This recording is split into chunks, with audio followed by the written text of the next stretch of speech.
Did you all get the notice that I'm recording? You just give me a thumbs up. Jolly good. All right. So I'm going to introduce myself, and I'm going to ask Dr. Combe-Schilling to introduce himself. My name is Louise Yahiawi. I am an education abroad specialist at the Office of International Affairs. I've had the privilege of working with Jonathan for a few years now. This is one of my favorite programs that we offer, and I'm so excited that we're offering it again for summer 22. So this is a program that will travel in May of summer 2022. It's a global education program that will take place in person. My role is very much behind the scenes. I do not go with you on the program. I am the administrative person who puts it all together and works with Dr. Combe-Schilling to kind of recruit and get you guys organized and get you ready and confident to have this experience. So questions that are not academic or not kind of academic in country based can be addressed to me. Questions that are academic will go to Dr. Combe-Schilling. So I'll talk to you about logistics, things like booking flights, which we would come to in a second, money, and all of those kinds of peripherals to the actual experience. But if you have academic questions, Dr. Combe-Schilling is going to be your teacher. He's going to be your instructor for this program. So I am going to share my screen. I have a quick PowerPoint. As I said, these pictures are not of Italy. They are a random selection of pictures which our communications team has given us to add into these templates. But this is the ItalianCity information session. So if I can get my slides to move on. Oh, it's not going to do it for me. Of course it isn't. How annoying. Wow, there we go. Introductions, as I said, Jonathan Combe-Schilling. Please go ahead, my friend, and introduce yourself to this group. Hi, I'm Jonathan. I'm a professor of medieval and Renaissance Italian literature, and I had the great good fortune of taking students to Bologna in 2019. And after a 2-year hiatus, I am honored and thrilled at the opportunity to do so again next summer. Fantastic. And obviously, my name is Louise, as I said there. My email address is .to. It's always good to cut and paste my last name. It's a bit of a tricky one. So I will pop it into the chat so that you have it and you can copy and paste it into an email as we go through this if you need to reach out to me. But I'm going to talk about some of the basic logistics of this program. So students are going to depart as a group. You're all flying together, which is exciting, from Columbus, Ohio on May 7th, 2022, and you're going to arrive into Bologna, Italy on May 8th of 2022. This is a group flight. So you are all going to be expected to arrive at Columbus, Ohio airport, and you are going to be flying together to Italy. You're going to share this experience, which is really fantastic. There are lots of reasons that we're offering a group flight this year that we'll touch on later in this presentation, but it actually does work to your benefit, because with the reintroduction of air travel across the world, there are extremely limited amounts of flights into Bologna. We, however, can work with travel agents and make bookings that are refundable. So that's why we have organized a group flight for this experience for this year. So you're all going to be flying together on May 7th, arriving into Italy the following day, May 8th. It's an overnight flight with a connection through, we think at this point, probably London. You're going to then depart as a group from Bologna, Italy on June 4, and you're actually going to arrive back into the US, back into Columbus, Ohio on June 4. Because of the time change and the hours that make up the flights, it's going to be slightly different going back. So you do leave and arrive the same day from Italy. But this program is the ItalianCity. I'm not going to focus too much on the content because that's somebody else's job in this presentation. He does a much better job of it than me. But it really looks at identities, culture, historical themes, and I've highlighted food. So I must have been hungry when I was writing this, because I really think a lot of the responses that students give to this program is talking about the impact of the food on them and the conversations over meals, how they got to know each other, how they got to know the city and the region through food. So clearly that's an important aspect of it. But the program is for 3 semester hours of credit for Italian 37.98. We can give you the syllabus on request. If you need to use it to appeal for your GE in diversity, global studies and cultures and ideas, it's already kind of approved for that, but sometimes your transfer credit person in your department might ask that you petition for it, but it is potentially given the go ahead for those. You can also maybe use it for other GEs on evaluation of the syllabus by your transfer credit coordinator. But as I said, 3 semester hours of credit. It's Italian from the Department of Italian, but there is no Italian language requirement for this program. There is a benefit to learning some before you go, which we'll talk about, I'm sure, but there is no minimum requirement of language capability as an expectation of application. Some basics on the accommodations and meals. You're all going to be staying in a centrally located hotel in Bologna. It's hotel accommodation. You're likely going to be sharing with one other person, so twin rooms. You're going to have 1 or 2 group meals each week, which we will talk about during this information session, but breakfast will be included each day at the hotel. So as with all of our programs, we always say stock up early in the morning, and that will see you through to lunch, and then you can have dinner by yourself. There are occasional group dinners as well. All other meals, as we said, are going to be of your choosing and by your own arrangement, which is really exciting. And again, it's part of the way we design programs. You learn so much by investigating, finding places, researching, eating in places, getting to know locals. So that's really a part of the character of this experience. As of now, we are still working on the program fee, but if I was to give you an estimation, it would be in the region of about $6,800 US, and that is going to be including this year your airfare, and that's the big bulk of the cost for this program, a flight and accommodation. So your program fee will include your flight, your accommodation, some of the meals as we just mentioned, your local transportation, and that will include your day trips to other cities in the area, your health insurance, and your entrances for site visits. You're also going to need to pay for your 3 semester hours of credit based on your current residency, be that in-state or out of state. Scholarship and grants are applicable to this, and I'll talk about that a bit more in a moment, but these are the basic costs that we're estimating right now. There are things you're going to want to consider as well out of pocket, which is going to be things like your spending money, the cost of a cell phone if you don't have luggage, purchasing luggage to travel as well. But as of now, that's the estimated cost. That will vary, it may come down. I'm hopeful that it will come down, but I cannot guarantee a price until our fiscal managers have completed the budget for us. So as I said, out-of-pocket expenses, I kind of skipped ahead a bit there. I'm going to include things like meals, which are not arranged by the program, your spending money. If you don't have a passport, the cost of applying for a passport, and I recommend that we all apply for passports as soon as possible if we don't have one, because there are mega delays right now with the Department of State. Any vaccinations that you might need to travel, cell phone costs, and excess baggage costs that may not be included in the cost of the flight. So I do a lot of my work with students in terms of researching and securing scholarships. It's a really interesting part of my job, and it's a privilege to work with students to help them find money. So I don't want anybody who is in this session right now to have seen that price and think, well, that's it, immediately, I'm not going to consider this experience. What I want you to do is consider speaking with me and starting a conversation about how we can find funding for you to travel.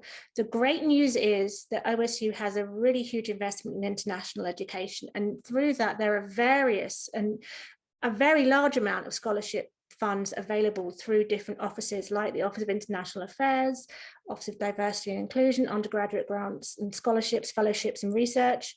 There are departmental awards through your home departments. There are other colleges that give out funding as well. There are internal and external funding resources that I would love to talk to you about. So I really encourage you to reach out to me after this session and talk more about your personal needs with candor, because I will say that I was a student who had to use financial aid to get through school, and so I don't shy away from this subject. I wish someone had spoken to me, frankly, when I was at school. So come and start the conversation, but begin planning. Let's start these applications early. Now, with the holidays coming up, is a great time to start thinking about funding and talking to people. So reach out to OIA, which is my home office, for advice and help. But eligibility for this program is open to students of any major in good academic standing. It says preference to English majors and minors. That's not right. Preference is for anybody. I don't know why I put that in there. Maybe I was cutting and pasting, but preference is really for everybody. There's no preference for travel experience. There's no need to have a background in Italian language, although that would be incredibly useful, obviously. And we do want to see some Italian majors, minors, and Italian studies students on this. So the program is essentially open to everybody, and I will use the phrase that we tend to funnel people into education abroad rather than filter them out, because this is a different kind of learning. And so different students are really going to thrive outside of the classroom. And so we can't read that often by looking at things like the numbers that follow you around campus, your GPA, your financial aid. We really need to get to know you. And so we want to see applications from everybody, and we try and make space for everybody. That being said, this year we can take up to 50 students. We've actually increased the number of people that we can take with us, which is really exciting. In the past, we've been kind of oversubscribed for this program because of its popularity and the great work that Dr. Combe-Schillings does. He's such a celebrity on campus that people want to connect with him, and we've had a great time with students who traveled and come back and really express their joy at the experience. So we've decided to increase the participation to 50 students for this coming summer, which is really exciting. And not having sent students for a long time, it's actually really heartening to see that we're able to do that. So don't be afraid to apply based on what may have happened in years previous. There is lots of room this year for students. So some information in terms of the deadline for the program application, January 5th. So again, holidays coming up, great time to think about it, talk about it, and get your application in. Globaleducation.osu.edu is the website that you're going to be applying through. It's a very simple application. You attach your advising report, you complete some personal information. There's 3 questions. They basically say, who are you, why you want to go on this program, how are you going to behave on this program, and have you traveled before? As I said, we're really looking at the bigger picture here. Novels are not needed to be written in this application. A snapshot of who you are is all that we need. If we have further questions, we're going to follow up with you.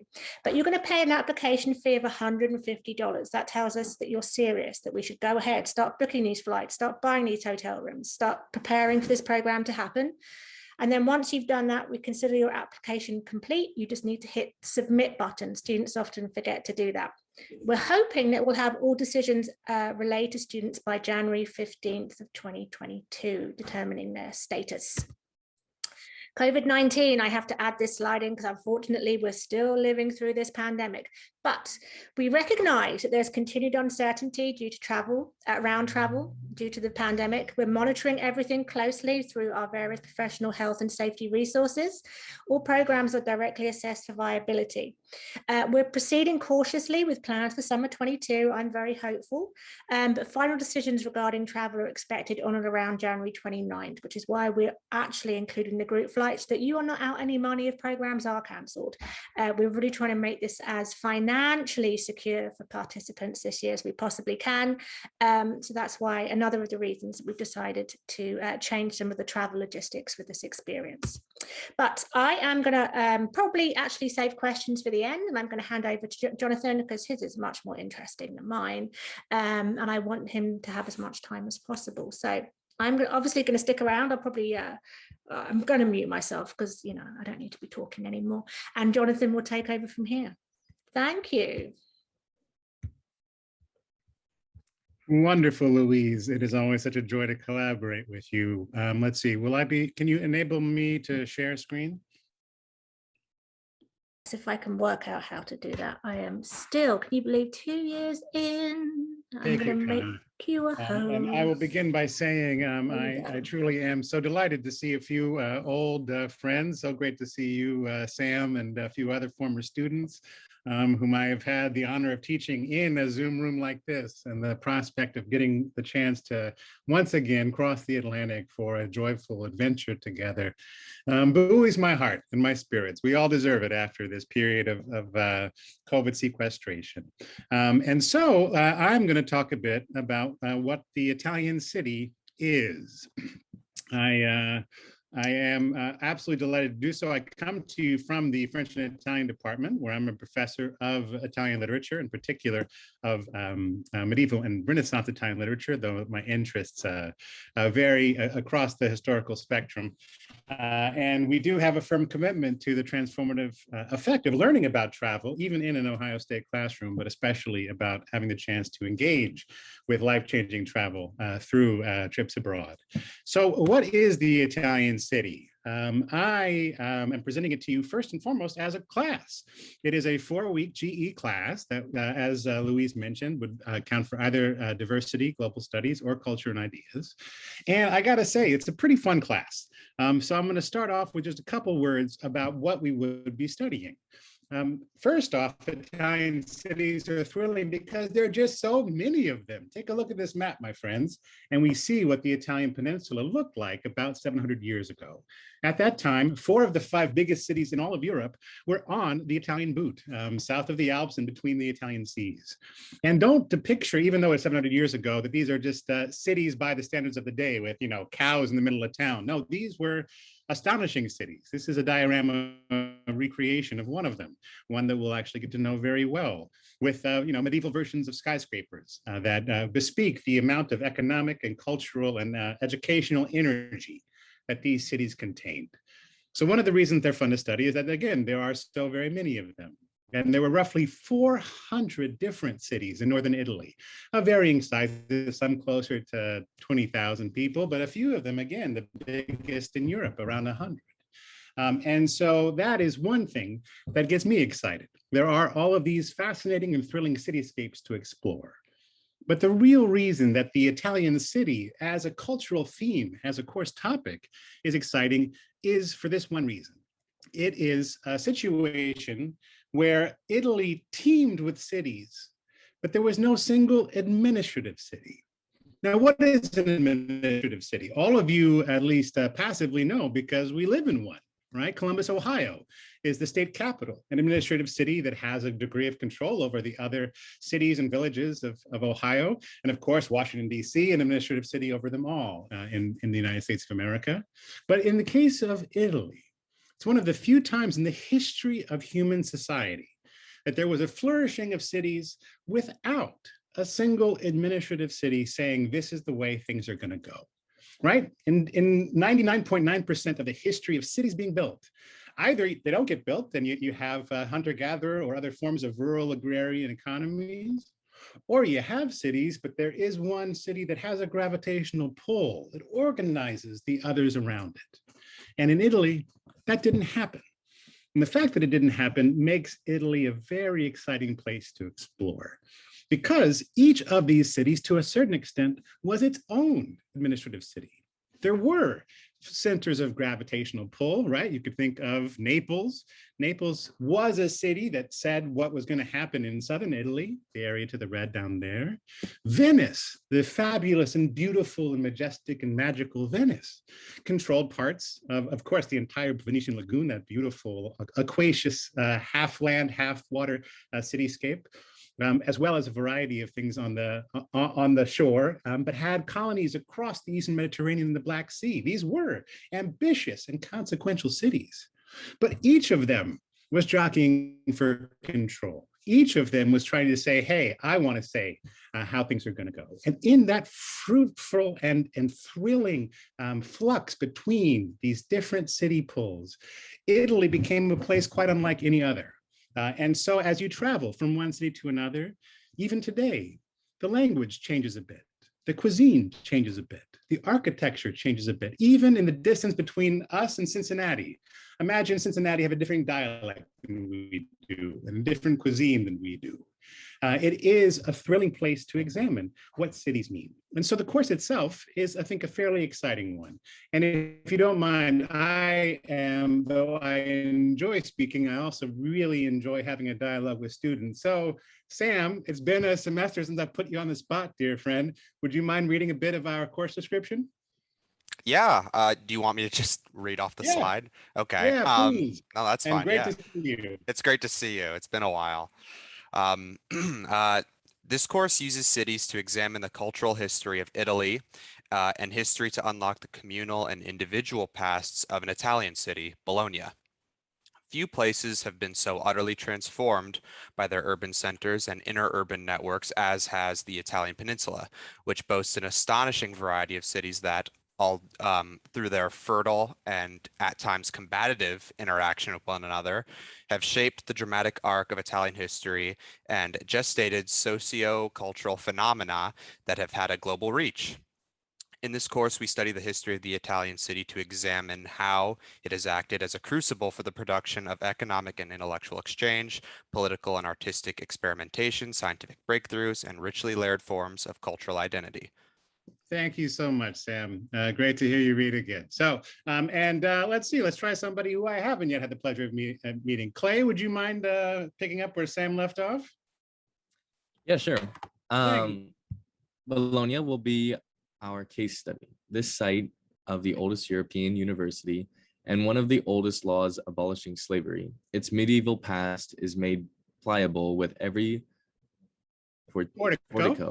portico, yet it also houses a bustling 21st century economy with vivid traces of all the epochs in between. Epochs in between. For centuries, it has been positioned at the crossroads of Italy, both geographically and culturally. Yet since no Italian city can be understood in a vacuum, at the start of each week, we will introduce a key period, medieval, Renaissance, colonial, and post-unification Italy, through the story of other Italian cities that helped shape the era. We will then see how Bologna relates to this larger story by studying a few exemplary Bolognese people, both native-born and transplants, and exploring the city together. Thank you so much, Clay. I really appreciate both you and Sam helping me out here. So I gotta say, it's a pretty fun class. It would be fun even if our classroom was somewhere on OSU campus, right? We got wars, we got invasions, we got exile, we got Da Vinci, we got Ferraris, we got pasta and everything else in between. But of course, this would not be in a windowless room somewhere on campus here. This would be our classroom, my friends, right? In a beautiful Baroque palace with a staircase that will take your breath away the first week you walk up it. And in a very real sense, this is our classroom. The actual city, an opportunity to immerse ourselves where we make the stories that we share together in the classroom come alive, both to make the cultural lessons of the class more vivid and memorable, but also to use them so that you can have an authentic and life-changing experience in a foreign country. To give yourself over the course of those few weeks, those 4 weeks, the opportunity to feel like a place like Bologna can be your home, a place where you deserve to be, where you deserve to leave a trace. So I will transition here. I'm happy to answer any questions about the class later on, and we'll give you a little bit of a sense of the rhythm of the week, because I do firmly believe that a study abroad experience needs to balance the classroom with thrilling opportunities to travel through the cities together, and also chances for you to explore and again, make it your own. So now I'm going to transition a bit to some of the reasons why the Italian city is exciting, not only for the course material, but for the location, which is a singularly beautiful and adventurous, but safe place to have an Italian life transforming chapter of your lives. So this is Bologna once again. It is an astonishingly beautiful and historically rich and fascinating city, and one of the culinary capitals of Italy, a thing that we will have an opportunity to take advantage of on frequent occasions. It is a place that is perhaps first defined by its porticos, these exquisite walkways where almost every street in this beautiful city is covered by these arcades, which stop the rain from coming down, which are occasions for architectural grandeur and lead to a beautiful balance between the grand and the intimate as you hear your footsteps echo down these beautiful old streets. In fact, there are so many porticos that they arrive at around 25 miles worth within the city itself and going up into the hills. And they are so precious that they have been nominated for a World Heritage Site. That's right, the streets of Bologna are considered precious in the way that, say, the various sites of antiquity, right? The tombs of the pharaohs in Egypt, or the various temples in Thailand, what have you, that the streets themselves are on par with that. They are themselves almost a living museum where you get to experience a sense of history and beauty with every step. Thrillingly, they do make a break from the city, right, away from the historical downtown up into the hillside. You can see it here on the right. This is a portico trying to break free and make it to the mountains. And in fact, you will be encouraged, if you're able and interested, to go up there. There's a beautiful cathedral in the hills outside of Bologna, which afford beautiful views of the city and of the Apennine Mountains that run down the back of the Italian boot. And here are some of the students who had a great time going up there in 2019. So the first thing to say about Bologna is that it is a thrilling daily encounter with beauty. right? A chance to look up and have your breath taken away with every single glance. A chance to, these are just your average street corners in Bologna, my friends, right? This is in fact the corner when I lived in Bologna as a student myself, where I would take a right to go to class in the morning, and we'll have a chance to visit it together as well. But again, this is indicative of pretty much every single street in the historical center of Bologna. There are mysterious and magical encounters where you'll see little canals that are submersed beneath the city.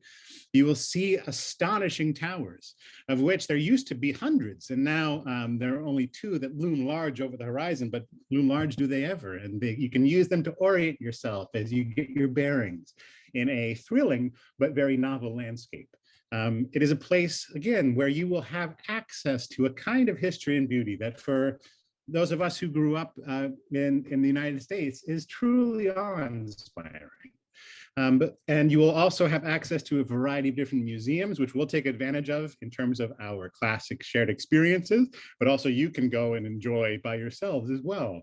There are all kinds of different curiosities to explore, depending on your interests. And of course, the more you share of them with me, the more I will be able to curate a thrilling experience for you. You know, students who love jazz, I send them to a certain wonderful cantina where great jazz is played. There's also all different kinds of fun social gatherings in this place that is, again, distinguished first and foremost by not just its beauty, but by the fact that it's been a place that has welcomed students for almost a millennium. This is one of my favorite locations. It's called Santo Stefano, and it's a place we'll go together, a place that famous Italians have visited and thought pensive thoughts while perhaps eating a gelato or drinking something refreshing, and looking at a place that is both a museum and a wonderfully 21st century present tense experience. And that's the kind of contrast I will try to offer you, because Bologna is perfect for us, my friends. If you have traveled to Europe or across the world dozens of times, you will find this to be exciting. If you have never left this country, you will find this to be doable. The beautiful balance of those two is why I chose Bologna for this experience. And indeed, the first time this course was offered, half of the students had never left the country before they went to Bologna. 2 had never been on a plane. It is a thrilling adventure with training wheels, as it were. And so you are able to have an authentic global experience in a way that is manageable and doable in 4 weeks. And so let me highlight a few things about the city that might be of interest to you. The sense of the past is very palpable, but so is the sense of the present. Bologna is not only a very old city, it's a very comfortable city, a city with a lot of wonderful shops and fashion and a major international commerce center, at least for European businesses. It's very prosperous, considered one of the most livable places in Europe, and certainly one of the most livable places in Italy. About the same size as, say, Cleveland, right? 400,000 people. And fortunately for us, the use of English is common enough that it is completely feasible to navigate without knowing a word of Italian. As Louise mentioned, the more Italian you do know, or the things that you pick up along the way, and I will be there to help you with some, will make the experience even more rich and engaging and fun. But you should feel no pressure, either in the course or in the experience of traveling through Italy, to worry at all if you don't speak either Italian or other global languages. And also it is worthwhile knowing in this era of COVID that it is considered the best hospital in Italy. May we not have any occasion to use it. And in fact, the most dire thing that happened the first time we did this program is one of the students got a little paper cut on her finger. Literally, that is the most extreme thing that happened. But good to know, right? Good to be prepared. And that is, I think, one of the reasons why OIA feels that it's not only doable, but also safe for us to relaunch this program in 2022. It is, again, frequently ranked the most livable city in Italy. And in my estimation, it is this magical balance of the past and the present, right? Where you will see kinds of vistas like this with beautiful facades and a sense of palpable history, but then you'll see, teenagers playing soccer beneath it, and they won't even notice that they're playing in what for us looks like a pristine museum, right? And there is a wonderful sense of balance between the local and the global, in many ways, precisely because it has been a place that has welcomed students for over, we're close to 1,000 years, coming up on it, the 1,000th anniversary in 2088. This is what Bologna looked like roughly 800 years ago. In many ways, the downtown, which is going to be our world, still looks a lot like this. It is a place filled with places to visit for a drink, for a pizza, for a wonderful Italian street food called piadine. It is a place, again, with the oldest university in Europe, a place that I feel so honored to take OSU students. In this room, you actually see coats of arms to honor students of the past who frequented the University of Bologna. And of course, we're staying there for 4 weeks, not for a full degree, but in that time, you will leave a mark there too. And that is one of the greatest joys for me, is seeing the ways in which a place that initially feels foreign and elevated and refined can become a part of your natural lived experience. And so a few notes on what the experience is going to be like in terms of navigating Bologna, both with me and also in groups and by yourselves. Roughly speaking, the time we spend outside the classroom is going to be structured in a few different ways. First and foremost, there will be some really exciting tours I will lead. There are going to be some group dinners, there are going to be movie nights, and there's going to be structured time for you in small groups to go and have adventures that I will help you curate, as well as various museums for you to visit, for short papers to write for me. So that's, kind of the rhythm of time. I have, as a student, as a grad student, and now as a professor, been on roughly a dozen study abroads. And so even if my professional specialization is in Italian literature, I feel like I have a MA in study abroad. And I know the rhythms, and I have structured this class in such a way that you will spend enough time with me to feel safe and engaged and have your eyes opened. But you will also have the opportunity to almost like concentric circles, explore a little bit more widely each week. And in the process, do so safely and securely, but also make the landscape of Bologna your own, which beyond any of the specific goals of the class is my ultimate hope, is that you will leave feeling like you have made a part of a global culture your own. So as far as, again, the comfort level, Bologna is a very modern city, even if it has the appearance of a beautiful medieval museum. It's incredibly walkable. And so both together on our walking tours or on our various trips, as well as the times so you will have the chance to walk and discover by yourselves, it is a very embraceable city, right? Rich enough that after 4 weeks, there will still be dozens of things you wish you had a chance to do, but small enough that you will have a real sense of orientation, right? That you will be able to say, I know Bologna. And so as far as the kinds of assignments, for reasons both logistical and philosophical, believe there needs to be a perfect balance between the coursework and the great opportunities we have outside the classroom, right? We get to take advantage of being in an amazing city. And so, for example, for your presentation, the assignment is I take 2 of you, I give you a start point, and you just wander the city in search of interesting things and come back and share stories of 3 of the most cool places you visited.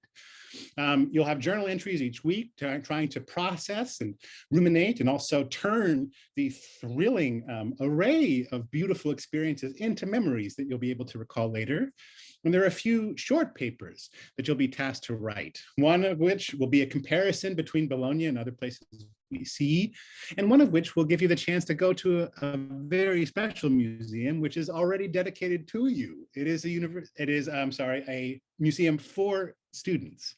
And seeing how students both acted ridiculous and intelligent and beautifully throughout the ages, I think will be a really beautiful experience for you as well. Seeing the similarities between what it's like to be an OSU student in the 21st century and a Danish student at the University of Bologna in the 14th will help you contextualize and give new language to your own experiences with us at OSU.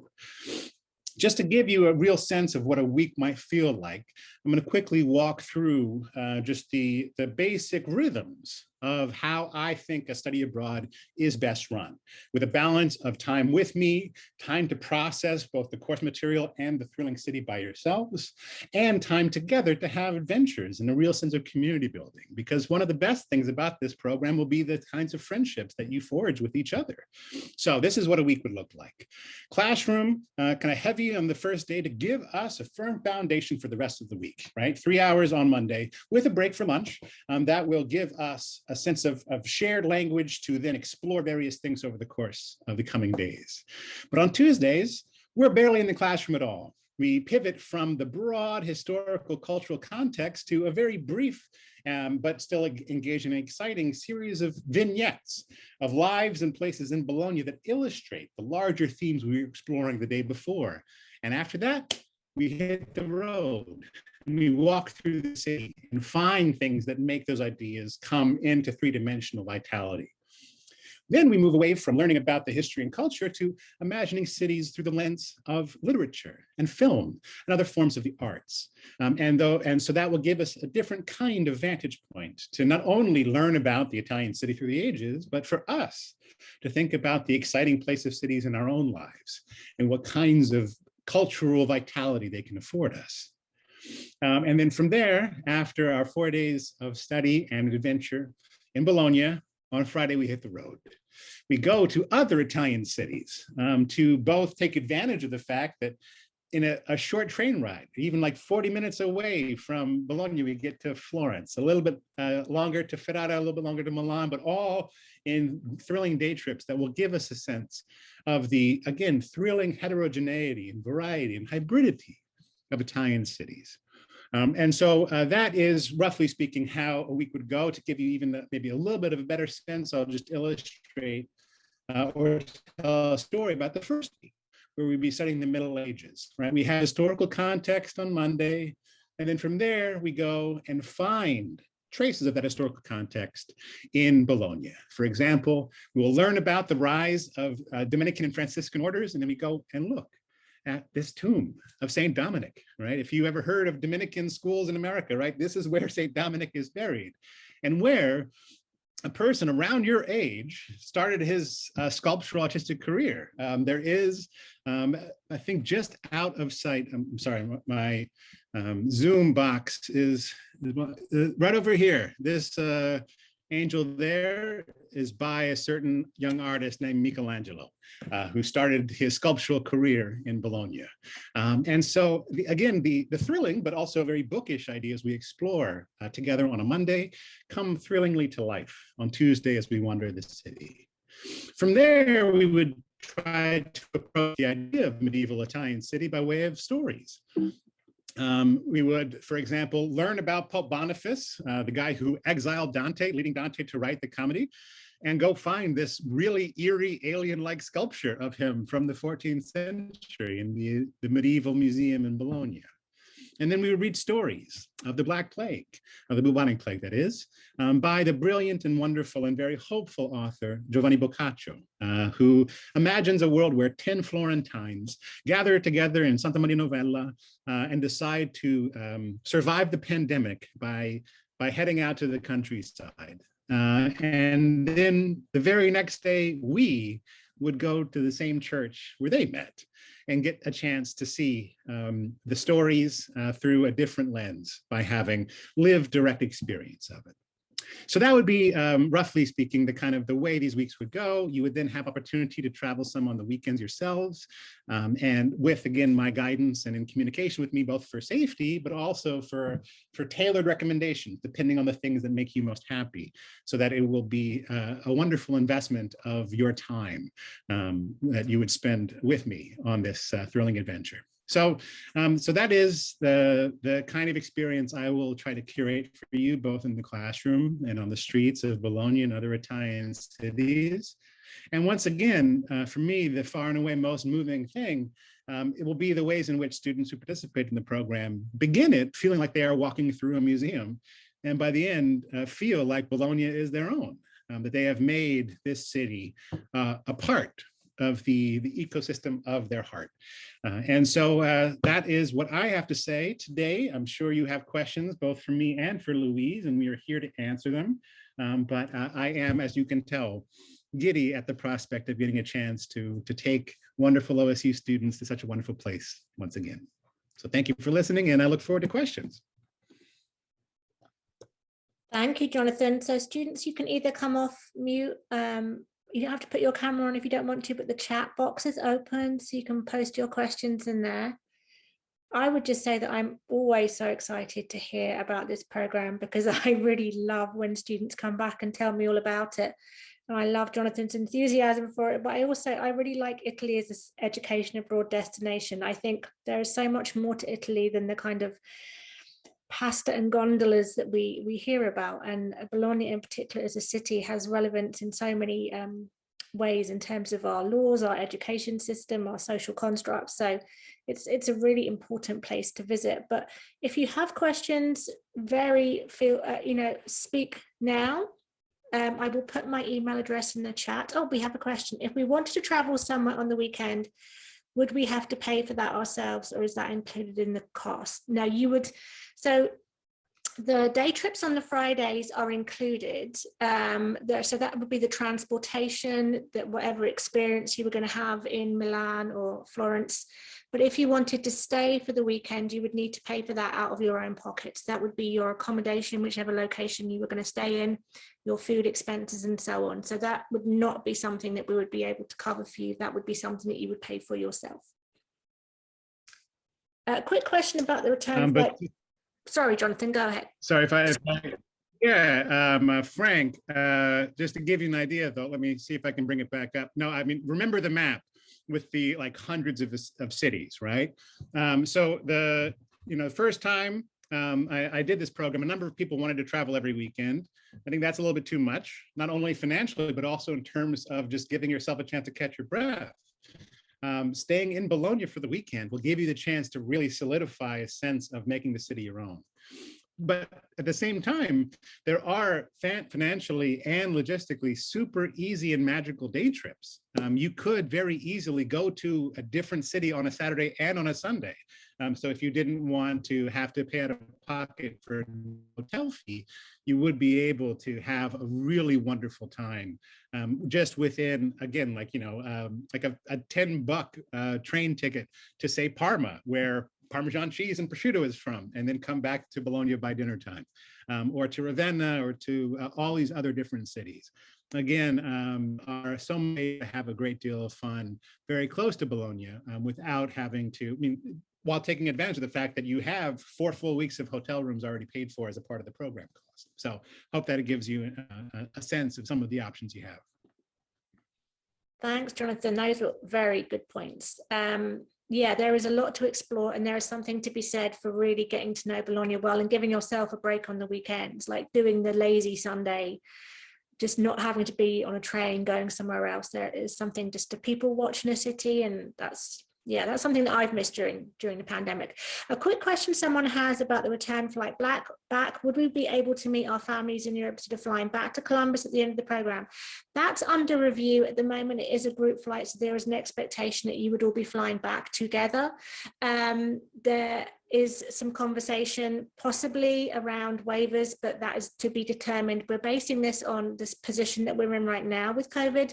So as of now, it is a group flight, and the expectation would be that you would be flying back with the group.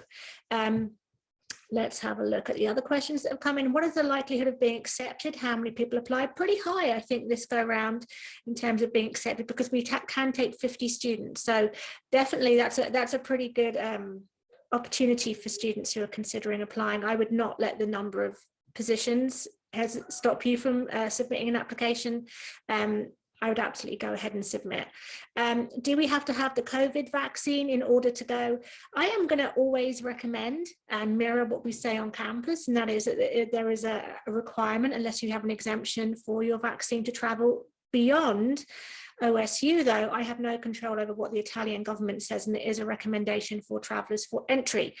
If you were not vaccinated and you decided to travel, you would have to quarantine on arrival, and that would really destroy your first 10 days, possibly even 2 weeks of the experience. So I'm going to recommend that, yes, you are vaccinated for COVID-19 before traveling. Otherwise, you will not see the full benefit of the experience. Are decisions relayed on a rolling basis or all at once closer towards that January date? We let everybody know on the same day. We don't do rolling admissions. That is a very good question. So there's no benefit to applying earlier. There's no benefit to submitting tonight. We're not going to be looking at any applications until post-closure. If we're not accepted to the program, will we get our 150 application feedback? Absolutely, yes, that will be refunded to you if you're not accepted to go on the program.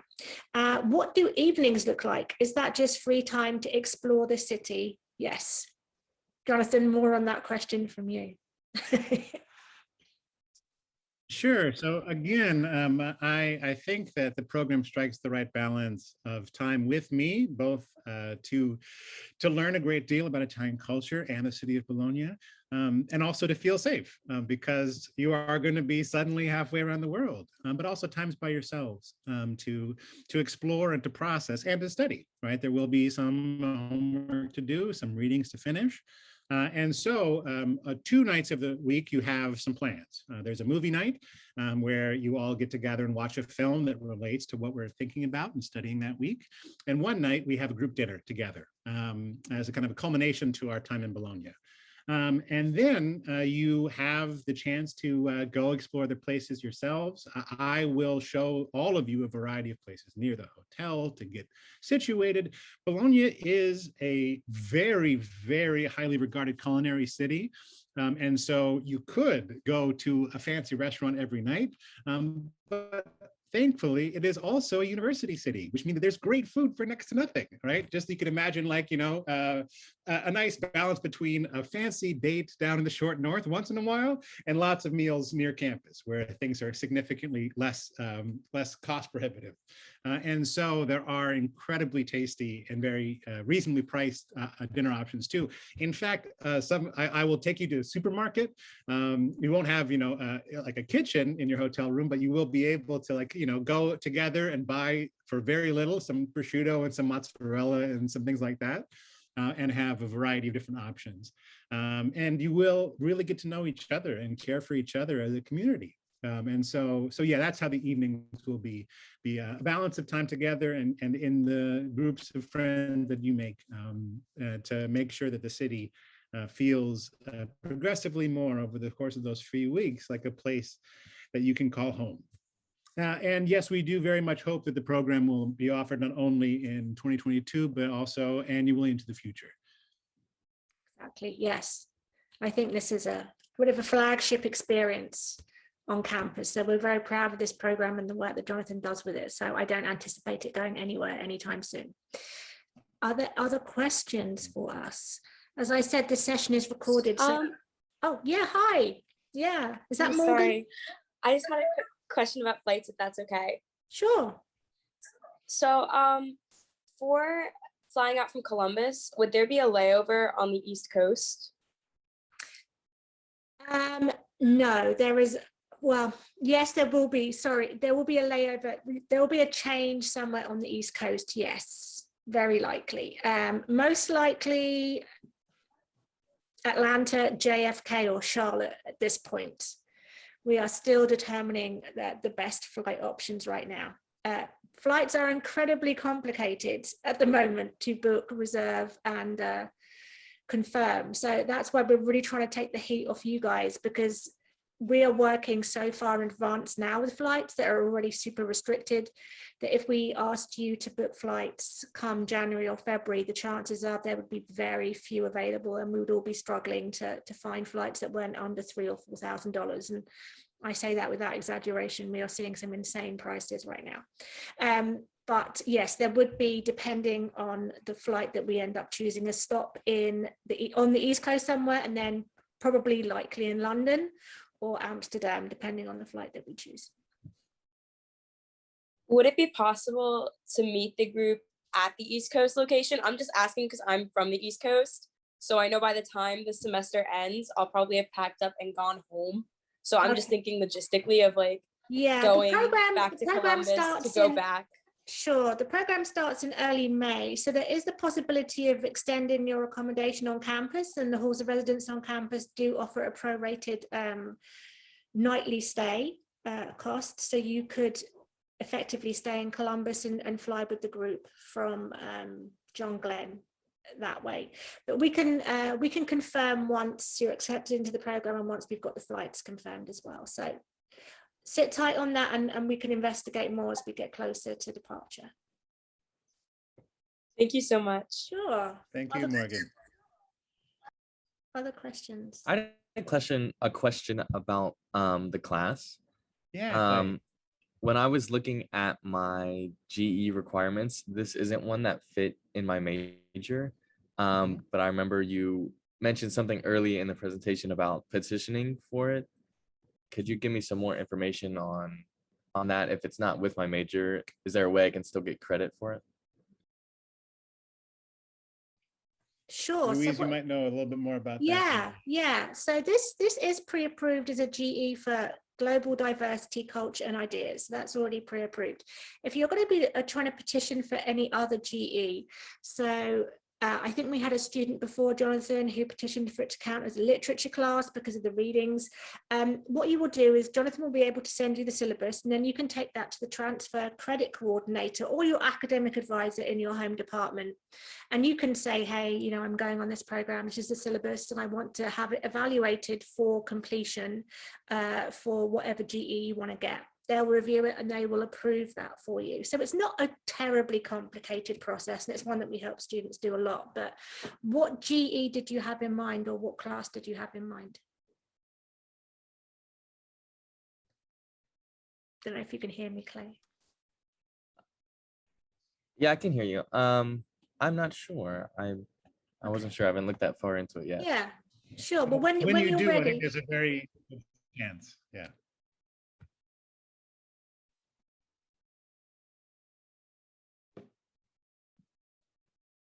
I think I'm lagging a little bit. I'm sorry. Go ahead, Jonathan. Oh, I think I'm lagging too. Yeah, I mean, it is a course that is very much at the crossroads of a variety of disciplines, and I think it would be pretty feasible to make a case for something else. So just be in touch, Clay, and I'll send you the syllabus, and we can talk about the ways in which it might fit in curricularly, and so that it wouldn't just be a joyful opportunity to travel to a thrilling international location, but also forward your major studies and your timely finishing of course requirements here at OSU.